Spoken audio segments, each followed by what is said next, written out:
FCRA bill हे भारत सरकारने आणलं. हे कशाबद्दल आहे की परदेशातून जे पैसे NGOजला येतात ते कुठून येतात, काय येतात त्याची यंत्रणा. अनेक वर्ष नाही अनेक दशक एक FCRAचं एक अकाउंट आपण काढायचं असतं आणि त्याच्यातून फॉरेन फंडिंग परदेशातून ज्या लोकांना आपल्याला निधी द्यायचा असतो ते येतं. आता FCRA कुणाला जास्त बेनिफिट होतं? आत्तापर्यंत सगळ्यात जास्त बेनिफिट मग गेट्स फाउंडेशन असेल, हे साधारणपणे शिक्षण किंवा आरोग्य सेवा ह्याच्यासाठी म्हणजे इम्युनायझेशन असेल किंवा मुलांची पोलिओ ड्राईव्ज असतील, या सगळ्या कामासाठी प्रचंड फॉरेन फंडिंग या देशात यायचं. UNAID म्हणतात किंवा USA अमेरिकेतून येणाऱ्या निधी हा NGOजला यायचा. मदर टेरेसांच्या सगळ्या कामाला प्रचंड त्यांच्यावर विश्वास आणि प्रेम करणारे जगातले लोक पैसे द्यायचे. त्याच्यामुळे FCRA हा एक जो कॉन्सेप्ट आहे तो वारंवार या सगळ्या चांगल्या कामासाठी यायचा. आणि जर सरकारला काही त्याच्यात गैर वाटत असेल तर प्रत्येकजण जो चॅरिटी करतो किंवा मनापासून पैसे पाठवू इच्छितो त्याला वाईट नजरेने का आपण बघावं? अनेक वर्ष एखादी यंत्रणा चाललेली आहे, त्याच्यात सुधारणा करायला आमचा काहीच विरोध नाही. पण ज्या फॉर्ममध्ये बिल आलं ते ऑब्जेक्शनल होतं, आमचा त्याला विरोध होता आणि आम्ही आणि आमचे इंडिया अलायन्सचे सगळे मित्र पक्षांनी निर्णय घेतला की आम्हाला हे बिल मान्य नाही, हे ह्या फॉर्ममध्ये आम्ही हे मान्य करणार नाही. त्याच्यानंतर अनेक चर्चा झाल्या सरकारशी आणि मग त्याचा एक सुवर्ण मध्य आम्ही काढला की ठीक आहे, आम्ही ज्या फॉर्ममध्ये ते बिल आहे त्याचे आम्हाला मान्य नाही, आम्ही ते रिजेक्ट करतो इंडिया अलायन्स. म्हणून एक जॉईंट पार्लमेंटरी कमिटी ज्याच्यात लोकसभे आणि राज्यसभेचे लोक दोन्ही असावे, ती टाईम बाउंड असावी आणि परत या विधेयकाला पुन्हा एकदा जॉईंट पार्लमेंटरी कमिटीमध्ये पाठवून त्याच्यावर सविस्तर चर्चा व्हावी आणि मगच हे बिल यावं. म्हणून त्याची एक जॉईंट पार्लमेंटरी कमिटी किरण रिजिजूंनी अनाऊन्स केली. त्याबद्दल खरं तर आमची इच्छा होती इंडिया अलायन्सची की ते परतच घ्यावं, पण परत नाही घेतल्यामुळे शेवटी एक लोकशाही आहे, लोकशाहीमध्ये चर्चा ही झालीच पाहिजे. त्यामुळे हे JPCला हे बिल घेतलेलं आहे. त्याच्यात राष्ट्रवादी काँग्रेस पक्ष, शरदचंद्र पवार त्याच्यात आम्ही सहभागी राहणार आहोत. आजपर्यंत ज्या JPC झाल्या त्या प्रत्येक JPCमध्ये आमच्या पक्षाची नेहमी सकारात्मकच भूमिका राहिली आहे. कारण का शेवटी एका लोकशाहीमध्ये चर्चा होऊन काही बदल होऊन काही चांगली धोरणं येत असतील जी देशाच्या आपल्या मुलांच्या आरोग्य आणि शिक्षणासाठी योग्य असतील, त्याच्यात आमची नेहमीच सहकार्याची भूमिका कालही होती, आजही आणि उद्याही राहील. अनेक वेळा असं बघितलं गेलं की वेगवेगळ्या आपल्या देशातले जे सामाजिक क्षेत्रात काम करणारी मोठी मंडळी असते त्यांना या फॉरेन फंडिंगच्या नावावर अनेक वेळा अटक करण्यात आली, अनेक वेळा त्यांच्यावर चौकशा लावण्यात आल्या. आता जेव्हा ही कमिटी स्थापन करण्यात आलेली आहे तर तुमच्याकडनं काय सजेशन्स त्यांना दिले जातील किंवा काय बदल करावे अशा तुमची अपेक्षा आहे? आमचं एवढंच म्हणणं आहे की प्रत्येकाला तो कोणी चोर आहे आणि ते ड्रग मनीच आहे किंवा ते काहीतरी चुकीचंच देशात करतील अशा चष्म्यातून का बघावं? अनेक वर्ष आपल्याला FCRAचा अनुभव हा चांगला आलेला आहे ना, आणि अतिशय चांगला म्हणजे गेट्स फाउंडेशनच्या माध्यमातून अनेक NGOज म्हणजे हे मी बोललं नाही पाहिजे खरं, अनेक ठिकाणी जेव्हा एखाद्या कार्यक्रमासाठी सरकार पोचलं नाही पण एखादा NGO पोचलेला आहे असंही आपण पाहिलेलं आहे. आणि त्याच्यामुळे मला असं वाटतं सरकार आणि या NGOजनी एकत्र मिळून, म्हणजे माझा स्वतःचा अनुभव असा आहे की एखादा कलेक्टर किंवा एखादा CEO जिल्हा परिषद यांनी जर ठरवलं आणि त्या NGOनी एकत्र काम करायचं ठरवलं तर क्रांती होऊ शकते. आणि माझा सरकारी यंत्रणेवर प्रचंड विश्वास आहे. मी तुम्हाला उदाहरण देते की पोलिओ, तुम्ही आज इथे सगळे जे युवक आणि युवती बसलेले आहेत, कॅमेरामन आणि रिपोर्टर्स, तुमच्या वर्गात एकही तुमच्या पिढीमध्ये पोलिओ हा तुम्ही पाहिलाही नसेल. याचं कारण असं, तुमच्या आधीच्या पिढीने गेले 20, 25, 30 वर्ष या पोलिओ भारतातून हद्दपार व्हावा ह्याच्यासाठी सरकारने प्रचंड उत्तम आणि यशस्वी कार्यक्रम केले. अनेक सरकार आहेत त्याच्यात, प्रत्येक सरकारने ते केलेले आहे आणि म्हणून आपण पोलिओ हद्दपार करू शकलो. आता 2 बूंद, जेव्हा अमिताभ बच्चनजी 2 बूंद म्हणतात तेव्हा कोणी त्याला विक्री समजत नाही. ते 2 बूंद पोलिओचे ड्रॉप्स म्हणून बच्चा या देशात माहिती आहे त्याला. त्यामुळे हा एक मोठा उपक्रम यशस्वीपणे सरकार आणि NGOजच्या मदतीने झाला ना, असेच काही उपक्रम आपण सगळे मिळून करू शकतो. पण ही जी FCRAची भूमिका आहे की या NGOज म्हणजे काहीतरी चुकीचंच देशद्रोहाचं काम करतात हा अप्रोच अतिशय अयोग्य आहे. आणि ह्या बाबतीत आम्ही ताकदीने ह्याच्याबद्दल NGOजच्या बाजूने एखादं चुकीचं काम करत असेल तर जरूर त्याला शिक्षा झाली पाहिजे. पण तो NGO काहीतरी चांगलं काम करतोय आणि त्याला जर तुम्ही खोट्या केसेस आणि देशद्रोही त्याला म्हणणार असाल ते आम्हाला मान्य नाही. खरी शिवसेना कुणाची या संदर्भात सुप्रीम कोर्टात सुनावणी सुरू आहे. 5वा दिवस होता कालचा, पुन्हा मंगळवारपासून सुनावणी होते. या संदर्भात 2 प्रश्न आहेत. एक म्हणजे राष्ट्रवादीच्या पक्षाचा आणि नावाची जी याचिका होती त्याचं पुढं काय झालं, आणि दुसरं सिब्बल यांनी असं म्हटलेलं आहे की जर त्या आमदारांना अपात्र ठरवलं असतं शिंदेच्या तर बहुमत हे ठाकरेंच्या बाजूनं राहिलं असतं. मी तुम्हाला खरं सांगू का, ज्या पद्धतीने राष्ट्रवादी काँग्रेस पक्ष आणि शिवसेना फोडले गेले हे अयोग्यच आहे. कुठल्याही संविधानाच्या चौकटीत ते बसत नाही हे आमच्या विरोधकांनाही माहिती आहे आणि आम्हाला तर माहितीच आहे. ज्या पद्धतीने त्या गोष्टी झाल्या ह्या अमान्यच आहेत आणि ज्या पद्धतीने इलेक्शन कमिशनचा गैरवापर झाला, त्या यंत्रणेचा गैरवापर झाला, हे एका सशक्त लोकशाहीसाठी घातक आहे.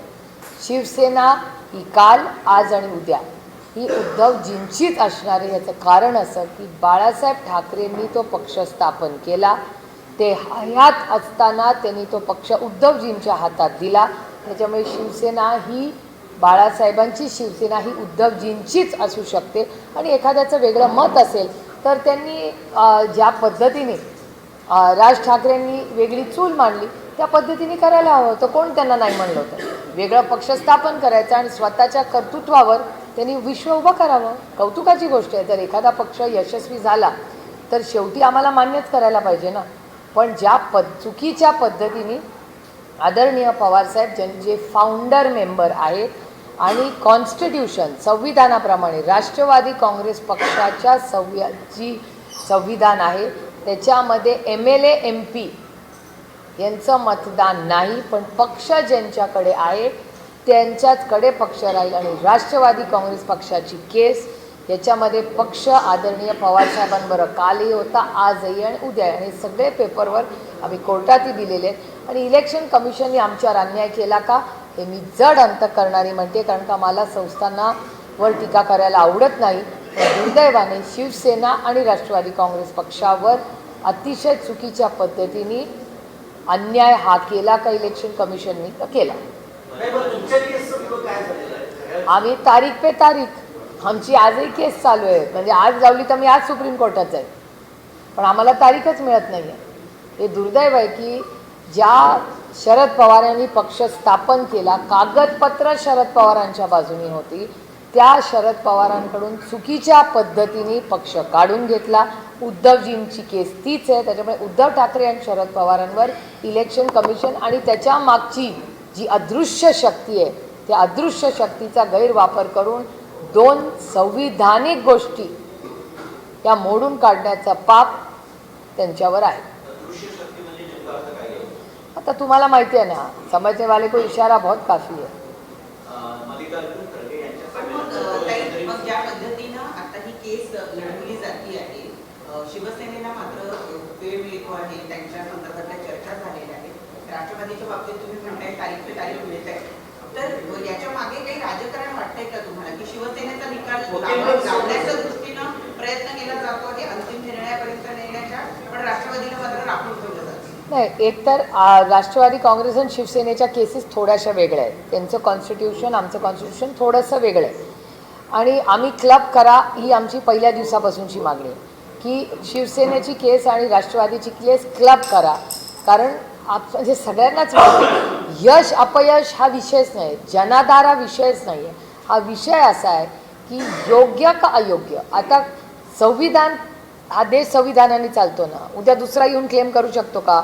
उद्या कोण श्रीलंका म्हणू शकतं का भारत माझा आहे? तर नाही ना. तसंच आहे की शिवसेना ही बाळासाहेब हयात असताना त्यांनी उद्धवजींवरती जबाबदारी टाकली होती. त्याच्यामुळे शिवसेना कोणी कितीही काही म्हणलं तरी ती उद्धवजींचीच शिवसेना आहे. आता काळानंतर काय झालं हे तुम्ही सगळ्यांनीच पाहिले आहे. राष्ट्रवादीच्या तारखा आम्ही सारख्या मागतोय. जेव्हा शिवसेनेची तारीख लागते तेव्हा कोर्टाकडे आम्ही राष्ट्रवादी काँग्रेस पक्षाला तारीख द्यावी ही आहे. आणि मी शेवटपर्यंत राष्ट्रवादी काँग्रेस पक्ष हा शरदचंद्र पवारांचाच पक्ष आहे.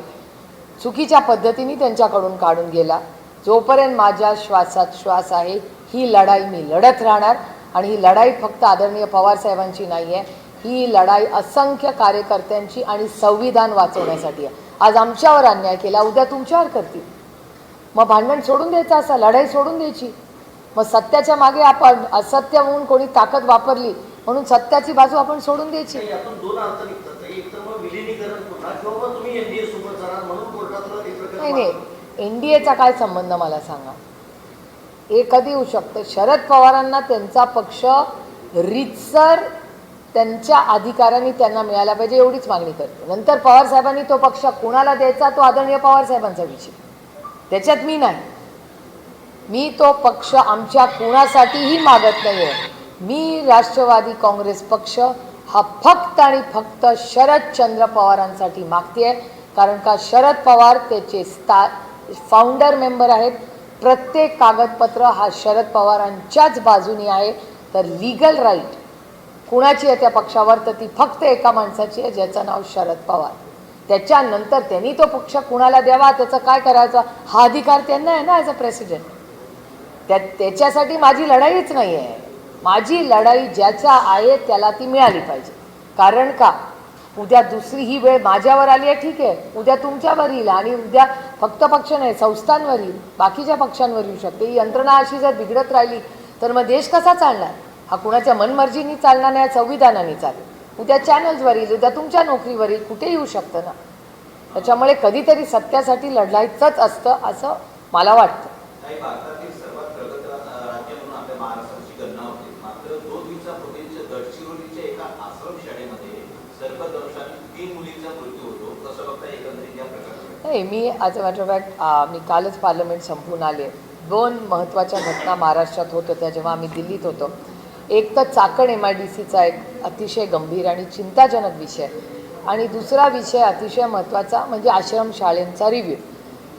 आपल्याला आठवत असेल की अनेक वर्षापूर्वी एक आश्रमशाळा कशा चालव्या ह्याच्यासाठी एक कमिटी केली होती. त्या कमिटीचा रिपोर्ट देखील आहे. माझी एवढीच विनम्र विनंती आहे महाराष्ट्राच्या माननीय मुख्यमंत्र्यांना की त्या कमिटीचा रिपोर्ट त्यांनी मागवावा. त्यांनी स्वतःहून त्याची एक तातडीने आश्रमशाळेंची एक मीटिंग बोलवावी. स्वतः जातीने लक्ष घालून प्रत्येक कलेक्टराला त्याची जबाबदारी द्यावी आणि आपापल्या भागातल्या आश्रमशाळेतला रिव्ह्यू पुढच्या 1 महिन्याभरात माननीय मुख्यमंत्र्यांनी वाढवावा. आणि आम्ही पण सगळे, हा काही विषय राजकीय किंवा आम्हाला त्याच्यात राजनीती आणायचीच नाही. ज्याच्या समजा आमच्या मतदारसंघात असेल, आम्ही लोकप्रतिनिधी आहोत, आम्ही पण जबाबदारी मुख्यमंत्र्यांबरोबर घ्यायला तयार आहोत. शेवटी हा मुलांचा विषय आपल्या. त्यामुळे का नाही तुम्ही आमदार खासदाराला इन्व्हॉल्व करता, कुठल्या का पक्षाचे असे नाव, ह्याच्यात कसलं राजकारण. तुम्ही तुमच्या मतदारसंघात जर एखादी आश्रमशाळा असेल तर द्या ना आम्हाला टार्गेट्स की आमदारांनी महिन्यातून एकदा जायचं, खासदारांनी महिन्यातून एकदा. आपण सगळे मिळून घेऊ ना त्याची अकाउंटेबिलिटी. पेहलगामवर अटॅक झाला तेव्हा ऑपरेशन सिंदूर मिळून यंत्रणा चालवली ना देशात आम्ही सगळ्यांनी. तर का नाही मुलांच्या शिक्षणासाठी आम्ही सगळेच लोकप्रतिनिधी जे आहोत या सगळ्यांना कॉन्फिडन्समध्ये घ्या आणि या सगळ्या बाबतीमध्ये माननीय मुख्यमंत्र्यांनी लीड घ्यावा. आम्ही साथ द्यायची तयारी आमची. सगळ्या आश्रमशाळा पुढच्या 3 ते 6 महिन्यात नीट करूया सगळे. म्हणजे एवढं CSRवर काम चालतं. CSRच्या कंपनीजला इन्व्हॉल्व करायचं म्हणलं तर करणे के लिए बहुत आहे. करायची इच्छा झाली पाहिजे. इश्यू असेल किंवा इतर म्हणजे महाराष्ट्रामध्ये खड्डेमुक्त महाराष्ट्र म्हटलं जातं. मात्र प्रत्येक जिल्ह्यामध्ये प्रत्येक गावामध्ये खड्डे आहे. वीज वेळेवर मिळत नाही. कृषी पंपांना वीज मिळत नाही. कर्जमाफीची पण मुख्य आहे आणि सर्वात महत्त्वाचं म्हणजे धानाला बोनस मिळालेला नाही. हे बघा, महाराष्ट्राची परिस्थिती अतिशय गंभीर आहे. चाकणमधून हजारो, म्हणजे ज्या चाकणसाठी आदरणीय पवारसाहेबांनी ती MIDC केली, त्या आदरणीय पवारसाहेब मुख्यमंत्री असताना या सगळ्या MIDC झाल्या. लोकांनी पवारसाहेबांकडे बघून, महाराष्ट्राची यंत्रणा बघून विश्वासाच्या नात्याने एवढ्या इन्व्हेस्टमेंट्स केल्या आणि आता या डबल इंजिनच्या सरकारच्या काळात या चालल्या, ते अतिशय चिंताजनक आहे. माझी महाराष्ट्राच्या माननीय मुख्यमंत्र्यांना विनंती राहील की त्यांनी स्वतः तातडीने मीटिंग घेऊन, फोनवर कामं होणार नाही, इंडस्ट्री मिनिस्ट्री फोनवर कामं, पॉज इंडस्ट्री आहे, उठा आणि जा ना. एवढे चार्टर आणि हेलिकॉप्टरनी फिरत असतात नाही मंत्री सगळीकडे. इलेक्शनला जेव्हा नाशिकला त्यांची सीट अडचणीत येते तेव्हा चार्टर मिळतं ना. पण हजारो लाखो गरीब मुलांच्या जेव्हा नोकऱ्या जातात तेव्हा यांना चार्टर सुचत नाही. एक तर मोदीजी म्हणतात चार्टरनी जाऊ नका, ह्यांच्यातला एक मंत्री चार्टरशिवाय कुठे जात नाही. मग जेव्हा लाखो नोकऱ्यांची जायची चाकणला वेळ येते, 2.5 तासावर चाकण आहे मुंबईवरनं, एवढी मोठी ती काय लिंक म्हणतात, अटल लिंक वगैरे केलं ना तुम्ही, मग बसा ना गाडीत आणि जा फोनवर. एवढं काय महत्त्वाचं काम आहे इंडस्ट्री मिनिस्टरला की ते चाकणला जाऊ शकत नाहीत आणि फोनवर जात आहेत. आणि त्या फोनची पण जाहिरात होते चॅनलवर, आम्ही बघायचं. रविवारी बैठक लावली. बैठक लावली नाही, मी इंडस्ट्री मिनिस्टर असते ना या राज्याची, तर मी काल ती बातमी लागल्या गेले असते. इंडस्ट्री मिनिस्टरला काम काय, इंडस्ट्री रेड कार्पेट करायला पाहिजे. जाऊन बघा जरा तेलंगणा काय करतंय, आंध्र प्रदेश काय करते. लोक का त्यांच्याकडे जात आहेत. त्यांचे industry minister red carpet treatment देतात इंडस्ट्रियलिस्टला. आणि इंडस्ट्रियलिस्टचा विषय नाही की त्यांच्याकडे पाहिजे, पण वी वॉन्ट इन्व्हेस्टमेंट्स. महाराष्ट्रात विश्वासाच्या नात्याने इन्व्हेस्टमेंट आहेत. रविवारी मीटिंग, आज कोण वार आहे, शुक्रवार. बातमी 2 दिवस तुम्ही चालवताय, मग रविवारी काय एवढं काय अर्जंट या राज्यात चाललंय की इंडस्ट्री मिनिस्टर मीटिंग घेऊ शकत नाही. म्हणजे मला आश्चर्य वाटते. उदय, बरं मी अनेक वर्ष काम केलं, माझी अपेक्षा होती की उदय सामंतांनी तातडीने जावं तिकडे, आणि माननीय मुख्यमंत्र्यांकडून आम्हाला जास्त अपेक्षा आहेत. काही या इंडस्ट्रीची पण पळवापळव होती आहे का? कारण या ज्या 20 इंडस्ट्रीज आहेत या साताऱ्याला जाणार आहेत आणि साताऱ्यामध्ये पालकमंत्री दुसऱ्या पक्षाचे आहेत किंवा इथं वेगळं उद्योगमंत्री जे आहेत यांच्यामधला हा इंटरनल काही वादावाद दिसतो आहे का? एका पालकमंत्र्याने दुसऱ्या पालकमंत्र्याच्या जिल्ह्यातल्या जे उद्योग आहेत ते पळवापळवीचे धंदे सुरू झाले. नाही, ते आता माननीय मुख्यमंत्र्यांनी या प्रश्नाचं उत्तर दिलं पाहिजे ना, मी कसं देणार. माझं म्हणणं आहे की ज्या इंडस्ट्रीज या राज्यात जिथे आहेत त्या तिथे राहिल्या पाहिजेत. आणि दावोसला जाऊन करोडो रुपयाचे इन्व्हेस्टमेंट्स आणले ना, मग त्यांना पाठवा ना दुसऱ्या राज्यांमध्ये, दुसऱ्या जिल्ह्यांमध्ये. मी बघते, कारण मी आंध्र आणि तेलंगणा फार क्लोजली फॉलो करते, कारण का त्यांच्याकडे त्यांच्या सोशल मीडियावर अखंड फोटो येत असतात, काय काय ॲक्टिव्हिटीज होत असतात. मग तिथे होतात, मग महाराष्ट्रात का होत नाही. आणि एक्सप्लॉयटेशनचे आरोप हे स्वतः MIDCमध्ये काय चाललं आहे माननीय मुख्यमंत्र्यांना स्वतःलाच माहिती आहे. पवार साहेबांनी जे ट्विट केलेलं होतं त्याला मुख्यमंत्र्यांनी उत्तर दिलेलं आहे. ते असं म्हणतायत की जे उद्योग चालले आहेत अशी माहिती दिली जाते, त्यातले बरेच उद्योग हे केवळ नावाला या कंपन्या स्थापन झाल्या, प्रत्यक्षात त्यांनी कामच सुरू केलेलं नाही आहे आणि त्यामुळे त्या कंपन्या बंद पडल्या. इन्फ्रास्ट्रक्चर मिळालं नाही म्हणून त्या बंद नाही पडलेल्या आहेत, तर मुळात त्या केवळ नावाला स्थापन झालेल्या होत्या आणि म्हणून मग त्या बंद झाल्या. नाही ठीक आहे ना, खड्डे तर आहेत ना तिथे. म्हणजे तुम्ही किती म्हणला इंडस्ट्री गेली नाही गेली तरी त्या रस्त्यांवर तुमच्या चॅनलवरच खड्डे दिसत आहेत ना रोज. आणि चाकणवरनं आम्ही जातोच ना सगळे. अमोलदादा तिथे लोकप्रतिनिधी आहेत, त्यांनी किती वेळा चाकणबद्दल, तर मागच्या आठवड्यात पण आंदोलन झालं होतं. केवढी मोठी आंदोलनं झाली. परवा तर आम्ही माननीय प्रधानमंत्र्यांना भेटायला गेलो होतो, तेव्हा अमोलदादा कोल्हे तिथले लोकप्रतिनिधी, त्यांनी हे सगळे प्रश्न माननीय प्रधानमंत्र्यांकडे पण मांडले त्या सगळ्या भागामध्ये. त्यामुळे कसं आहे की प्रॉब्लेमला बगल देणं इज नॉट लिडरशिप. प्रश्न सॉल्व्ह करून ओनरशिप घेणं इज लिडरशिप. फक्त चांगलं आहे माझं आणि जे चांगलं नाही ते दुसऱ्याच्या गळ्यात घालणं इज नॉट लिडरशिप. चॅलेंजिंग सिच्युएशनमध्ये हो मी ओनरशिप घेतो, मी ते फिक्स करतो, करा ना, आम्ही तुमचा सत्कार पहिला करू. पण हे अतिशय चिंताजनक आहे. आणि तुम्ही जर म्हणत असाल तर पालकमंत्र्यांमध्ये जरी कॉम्पिटिशन असेल तर माननीय मुख्यमंत्र्यांनी याच्यात तातडीने लक्ष घातलं पाहिजे जर तुमच्या या प्रश्नात तथ्य असेल. त्यातून काल उद्घाटन झाली मुंबईमध्ये, नगरविकास खात्याची उद्घाटन होती, पण त्या उद्घाटनाच्या कार्यक्रमाला उपमुख्यमंत्री एकनाथ शिंदे दिसले नाही आणि त्या मध्यंतरी ते परत त्यांच्या घरेगावी गेले होते. अनेक घडामोडी घडताना ते कुठेतरी अलिप्त राहताना दिसत आहेत. अंतर्गत काही विरोध या सरकारमध्ये दिसून येतोय, यातूनही घडतंय असं वाटतं का? मला काय सांगता येणार नाही, पण साधारणपणे ह्या सरकारचा तो अंतर्गत प्रश्न आहे. आता 3 पक्षांचं ते सरकार आहे, त्यांच्यातला अंतर्गत काय कॉन्फ्लिक्ट आहे तो त्यांचा इंटरनल प्रॉब्लेम आहे, त्याच्याशी माझा काही संबंध नाही. माझी एवढीच विनंती राहील की त्यांच्या इंटरनल कॉन्फ्लिक्टमध्ये आपल्या राज्याचं नुकसान होई नाही एवढीच माफक अपेक्षा. तुम्ही संसद अधिवेशन या सत्रामध्ये बहुशक्य वेळ जो आहे तो वाया गेलेला आहे किंवा पाण्यात गेलेला आहे. जवळपास सर्वसामान्यांच्या 175 कोटी रुपये पाण्यात गेलेले. हो, याला जबाबदार कोण? तर सत्ताधारी. याचं कारण असं, पार्लमेंट चालवावं आणि कसं चाललं पाहिजे याची जबाबदारी कोणाची असते? ही सत्ताधाऱ्यांची असते, विरोधी पक्षाची नसते. ट्रेजरी बेंचची असते. की सरकार चाललं पाहिजे, यंत्रणा व्यवस्थित. आणि मला सांगा, डिस्कशनला नाही का म्हणालंय सरकार? पेलेट्सच्या गनची ऑर्डर कोणी दिली? पहिल्या दिवशी येऊन रिपोर्ट मी स्वतः मागणी केली आहे, तुमच्यासमोरही केली आहे.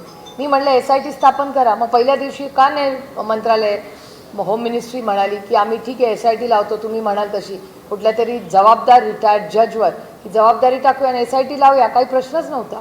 का नाही या सरकारने SIT लावली? लावा ना एक इन्क्वायरी, टाईम बाउंड लावा. हे एक स्टेटमेंट करणं किती सोपं होतं मला सांगा. त्याच्यानंतर चंदा चोरीवर काय बोलत नाही आहे? झालं ना, मर्यादा पुरुषोत्तम रामांचं मंदिर केलं ना या सरकारने.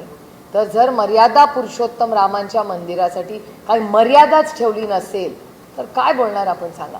आणि ते प्रूफ तुमच्याच चॅनलवर आले ना सगळ्या. चंदा चोरी काय आम्ही नाही क्रिएट केलेली, ते तुमच्या सगळ्या चॅनलवरच आम्ही चंदा चोरी पाहिली आणि लोकांनी मान्य केलं. उत्तर प्रदेशच्या मुख्यमंत्र्यांना जेव्हा त्यांनी त्या ट्रस्टनी पत्र लिहिलं, त्यांनी इन्क्वायरी लावली. सर में दाल में कुछ तो काला आहे ना.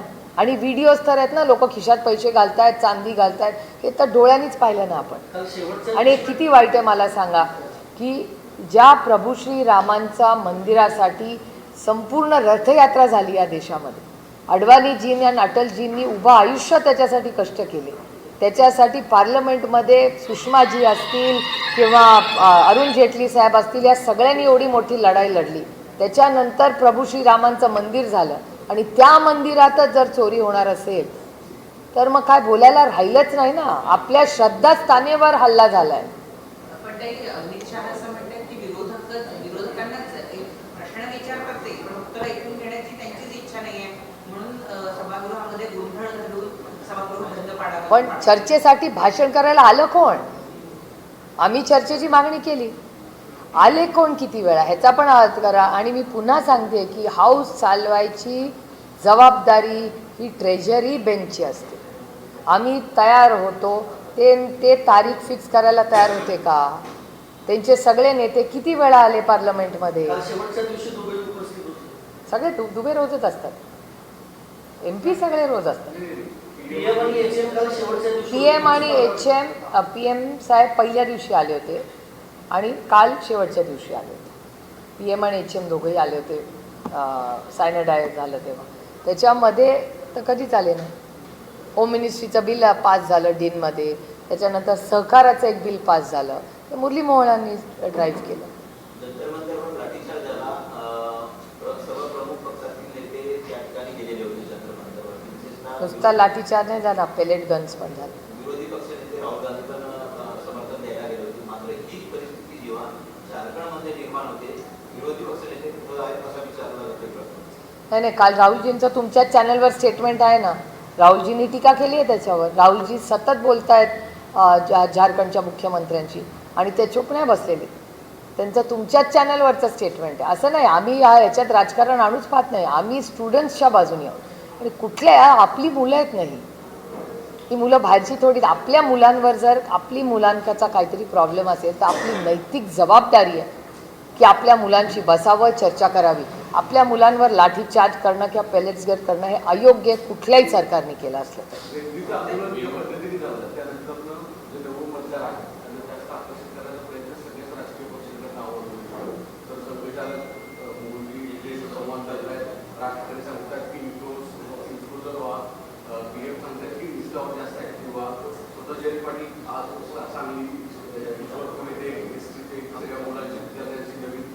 संवाद केला आहे. प्रयत्न या निमित्तानं आहे. सगळे मतदार आपल्याकडे यावेत यासाठी खरंच पण सुरुवात. मला वाटतं लिटल बिट ऑफ बोथ म्हणूया की एकतर डायलॉग हा असलाच पाहिजे. म्हणजे कॉलेजेसमध्ये हे बघा, आपला मतदार हा आपला स्टेक होल्डर आहे. त्यामुळे प्रत्येक मतदाराची जी काही प्रश्न असतील ते मांडणं ही आपली नैतिक जबाबदारी आहे ना. त्याच्यामुळे प्रत्येक जनरेशनचे म्हणा किंवा एज ग्रुपचे वेगवेगळे प्रश्न असतात. ते मांडण्यासाठीच तर आम्ही जातो ना संसदेत, नाही तर कशासाठी जातो संसदेत. त्यामुळे कशी माहिती मिळते आता की जातनिहाय जनगणना करायला शासनानं सुरुवात केलेली आहे. उत्तराखंडमध्ये 40 प्रश्नांची एक प्रश्नावली ज्यावेळेला जनगणना करायला जातात त्यावेळेला विचारली जाते आणि त्यातला 10वा की 20वा प्रश्न आहे हा जातीच्या संदर्भात आहे. नुसती जात नाही तर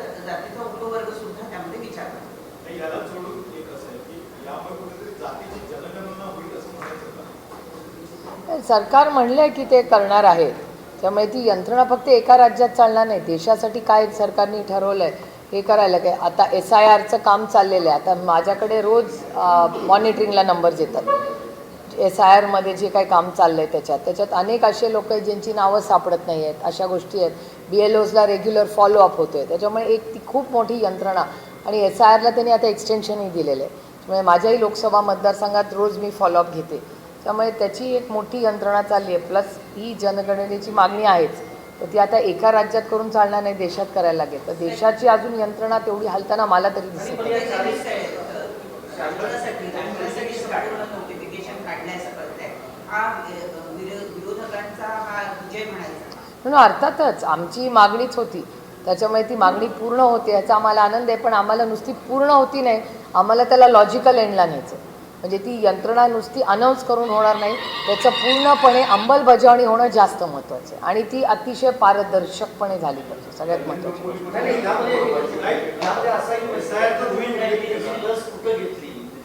हाही प्रश्न आहे, धर्म जातीबद्दलचा प्रश्न आहे, पासपोर्ट नंबर देखील द्यावा लागणार आहे. पासपोर्ट नंबर द्यायला काय हरकत आहे.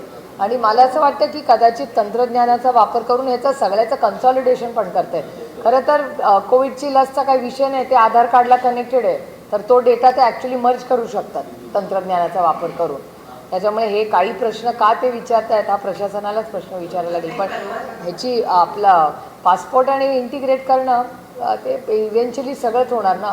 त्याचा आधार कार्ड ही एक आयडेंटिटी झाली, तर सगळ्याचं कन्सॉलिडेशन होईलच इव्हेंच्युअली. परवा तुम्ही विनोद तावडे यांना घेऊन तुमच्या गाडीतून गेला, त्याच्यावरून बऱ्याच राजकीय चर्चांना उधाण आलेलं आहे. त्याचा खुलासा तर तुम्हीच करावा की का ते तुमच्या बरोबर आले, ते सांगितलं तर बरोबर. एक तर खुलासा कसला, म्हणजे मला हे हास्यास्पद वाटतं जेव्हा अशा बातम्या येतात. म्हणजे मलाही वाटतं की ही काय बातमी पण नाही आहे त्याच्यात. जल जीवन मिशनचं एकतर आपण थोडंसं मागे जाऊया. विनोदजी आणि मी दोघंही महाराष्ट्र सदनला गेलो. आम्हाला सगळे तुमचेच रिपोर्टर्स तिथे लॉबीमध्येच भेटले. नंतर आम्ही CR पाटील साहेबांनी जलजीवन मिशनचा रिव्ह्यू लावला होता. तो मांडून आम्ही दोघंही एक कॉर्पोरेट लॉची जी JPC आहे त्याचं चेअरमनकडे मीटिंग होती ह्याच्यानं, आणि त्या दोन्ही मीटिंग्स आमच्या क्लॅश होत होत्या. म्हणून आम्ही CR पाटलांना विनंती केली आम्हाला JPCला जायचं आहे, तर आम्हाला दोघांना बोलून पहिलं देता का मीटिंगमध्ये, म्हणजे आम्हाला पुढे जाता येईल. आणि ते करून आम्ही तिथून निघालो त्यांच्या गाडीला, कारण का बरेच खूप खासदार वगैरे सगळे होते. पुढे मागे झालं तर आम्ही 2 मिनिटावर फिरोजशाह रोडला होतं ते घर, म्हणजे 3.5 मिनिटात तिथे पोचलो. तर कारपूल म्हणून आम्ही एका गाडीतून गेलो. मला एक सांगावं खरंच की आता राजकीय पक्ष 2 तुमच्या कॅमेराच्या समोर महाराष्ट्र सदनमध्ये बसले आणि JPCच्या मीटिंगला गेले, त्याच्यात गैर काय आणि त्याच्यात ब्रेकिंग न्यूज पण कसली काय त्याच्यात एवढं मोठं. आणि मला सांगा, जेव्हा राजकीय पक्ष जर भेटत असतील तर त्यांना काही पॉलिटिक्स बोलायचं असेल तर ते महाराष्ट्र सदनमध्ये 10 कॅमेरे बाहेर माहिती असताना कशाला करतील या चर्चा. म्हणजे मला खरंच कौतुक वाटलं. कदाचित त्यावेळेस दुसरं काय नसेल दाखवायला, म्हणून आम्हाला दाखवल्याबद्दल आभार.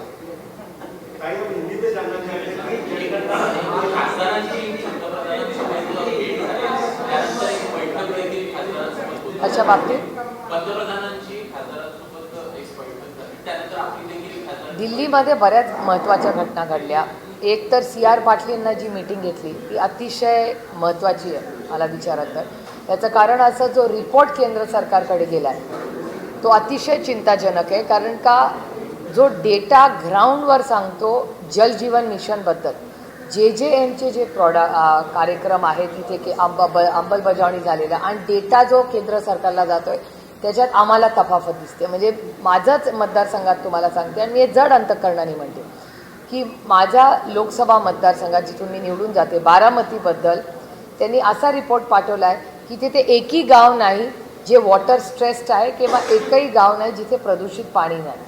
हे खरं असेल तर मी खूप, म्हणजे मला खरंच मनापासून आनंद. पण मी खोटी माहिती कुणाला देणार नाही. माझ्यासाठी खूप आनंदाची गोष्ट आहे माझं रिपोर्ट कार्ड पाहिलं तर, पण ते वास्तव नाही ना. अनेक ठिकाणी पाऊस झाला आहे नाही झालेलं, नाल्याची कामं झाली आहेत नाही झालेली, अशी कुठेच परिस्थिती नाही. काही ठिकाणी पोल्युटेड वॉटर आहे का, तर आहे. एखादी कंपनी आहे ती पाणी सोडते, पाणी खराब होतं. तर खरंच बारामती लोकसभा मतदारसंघामध्ये, आणि मी प्रांजळपणे कबूल करते की असं काही नाही आहे की 100% गावांमध्ये आम्ही कार्यक्रम केले, पण असं टँकर मुक्त आहे का तो ते संपूर्ण मतदारसंघ, एवढा मोठा मतदारसंघ आहे, तर नाही. काही ठिकाणी टँकर 1-2 महिने लागतात. कामं पूर्ण झाली, पण सोर्सचा प्रॉब्लेम आहे. हा यंत्रणेचा प्रॉब्लेम नाही, सोर्सचा प्रॉब्लेम आहे. तर ह्या रिपोर्ट गेलाच कसा, आणि मी त्यातल्या त्रुटी काढल्या. म्हटलं अहो, माझा लोकसभा मतदारसंघात 0 टँकर असेल तर मला सार्थ अभिमान आहे ना, कौतुकाचीच गोष्ट आहे माझ्यासाठी ती. पण मी खोटं बोलत नाही आणि बोलणारही नाही, कारण का अशी काही गावं आहे जिथे सोर्सचा प्रॉब्लेम आहे, तिथे आम्हाला 2-3 महिने टँकर पाठवावा लागतो. काही ठिकाणी पोल्युशन, पुण्यातून जे पाणी पोल्युटेड होऊन जेव्हा दौंड आणि इंदापूरला येतं तेव्हा पाणी दूषित होतं का? होतं. चंद्रभागा आज दूषित आहे का? तर हो आहे, दुर्दैव आहे, पण आहे. हे सगळ्यांना माहिती आहे, तुम्ही पण सगळ्यांनी स्टोरीज केलेत. त्यामुळे उगाच आपल्या स्वतःचा रिपोर्ट कार्ड चांगलं दिसावं म्हणून खोटं कशाला बोलावं माणसांनी, कधीच बोलू नये. आणि त्या जलजीवन मिशनच्या रिपोर्टमध्ये त्या त्रुटी होत्या. आणि मी एकटी बोलत नाही, जलजीवन मिशनच्या विरोधात भारतीय जनता पक्षाचेही सगळे खासदार बोलत होते, कारण का आमचा अनुभव आहे. खरं बोललं पाहिजे ना. एवढा करोडो रुपये जर खर्च होत असतील केंद्र सरकारकडून आणि महाराष्ट्र सरकारकडून, मग त्याच्यात क्वालिटी का होत नाही आहे? मग कामी कोणी पूर्ण केली ह्याची इन्क्वायरी झाली पाहिजे, एवढीच आमची मागणी आहे. त्याच्यामुळे ती एक अतिशय महत्त्वाची मीटिंग झाली. त्याच्यानंतर माननीय प्रधानमंत्र्यांनी राष्ट्रवादी काँग्रेस पक्षाच्या खासदारांना वेळ दिली, त्याबद्दल मी त्यांचे मनपूर्वक आभार मानते. कारण आम्हाला जे मुद्दे संसदेत मांडायचे होते मतदारसंघाचे, ते आम्हाला तिथे मांडता आले नाहीत. म्हणून माननीय प्रधानमंत्री आणि सगळ्या मंत्र्यांच्या गाठीभेटी आमच्या सगळ्या खासदारांनी घेतल्या. मग बीडचा रेल्वेचा शकतो, शिरूरमध्ये अमोलदादांनी रस्त्याचे आणि इन्फ्रास्ट्रक्चरचे काही विषय मांडले. त्याच्यानंतर अहिल्यानगरला क्राईमचे काही इश्यूज आहेत, डेव्हलपमेंटचे काही इश्यूज आहेत, त्याच्याबद्दल लंके बोलले. त्याच्यानंतर वर्ध्यामध्ये काही इश्यूज आहेत, त्याच्याबद्दल अमरदादा बोलले. किंवा तिथे जी संत्र्याची जी सगळी शेती आहे, धानची शेती आहे, त्यांना न्याय मिळत नाही, शेतकऱ्यांच्या आत्महत्या विदर्भात वाढत आहेत, त्याच्याबद्दल ते बोलले. भगरे सरांनी कांद्याबद्दल सरकारची जी भूमिका राहिलेली आहे त्याच्याबद्दल अतिशय दुर्दैवी जी आहे ती सगळं खरं त्यांना सांगितलं. तर बाळ्यामामांनी आरोग्याबद्दल मानले की कॅन्सर या देशात वाढत चालला आहे, तर त्याच्याबद्दल आपल्याला काय करता येईल. धैर्यशील दादांनी चंद्रभागा, ज्या विठ्ठलावर आपल्या सगळ्यांचं एवढं प्रेम आहे, त्या चंद्रभागेत वाढलेला नमामि गंगे म्हणून तुम्ही जो उपक्रम केला, तसाच उपक्रम चंद्रभागेसाठी का नाही करावा, असं धैर्यशील मोहितेंनी मांडलं. त्याच्यामुळे प्रत्येक खासदारांनी आपल्या संपूर्ण भागातले जे महत्त्वाचे प्रश्न आहेत, शेतकऱ्यांचे आहेत, नवीन पिढीचे आहेत, प्रदूषणाचे आहेत, त्या सगळ्या बाबतीत सविस्तर माननीय प्रधानमंत्र्यांपर्यंत ही सगळी माहिती त्या सगळ्यांनी दिली. तो एक फॉलोअप होता. आणि त्यानंतर अर्थातच पक्षाचं आदरणीय पवारसाहेब दर सेशनला एक रिव्ह्यू प्रत्येक खासदारांची केलेली कामं, भेटलेले मंत्री, त्याचा फॉलोअप, त्याच्यानंतर त्याचा फॉलोअप राज्यामध्ये ही यंत्रणा राष्ट्रवादी काँग्रेस पक्ष प्रत्येक सेशनला करते. ती जी आमची सिस्टम आहे त्या सिस्टमपणे आदरणीय पवारसाहेबांनी त्याचा रिव्ह्यू घेतला.